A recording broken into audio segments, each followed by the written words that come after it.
Bangladesh minority জনতা party, Bangladesh minority জনতা party এটা কিছুদিন আগে এই এপ্রিলের 20 অন্তর্বর্তী তারিখে যে মনে করেন যে আপনার যে গভর্নমেন্ট আছে এটা কেসের বিনিময়ে, মামলার বিনিময়ে এটা দেওয়া আছে।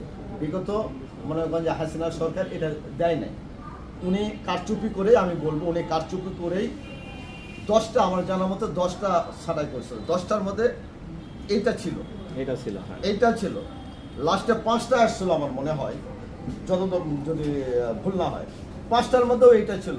লাস্টে 2টা দিয়েছেন শেখ হাসিনা, 2টা তার পকেট করে দিয়েছেন এটা নিবন্ধিত।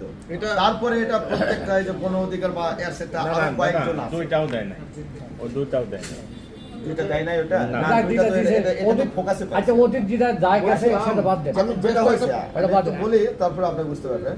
তো তারপরে যে এই যে যারা নিবন্ধিত যে দরখাস্তগুলো করছে এখন পাইছে এটা বলো। মামলা হ্যাঁ, নাকি আগামী দিনে মামলা আমাদের করে যেটা করতে হবে সেটা- এর প্রতিদান মধ্যে নাটক। রায়, হ্যাঁ, কয়েকটা কথা রায় বললে পেয়ে তো অনেক গেছে। কথা। তার মধ্যে আমাদের এই বাংলাদেশ মাইনরিটি জনতা পার্টি এটা আমাদের 55 নাম্বার, এটা নিবন্ধিত, এটা গ্রেজেট ভুক্ত, এটা মনে করেন যে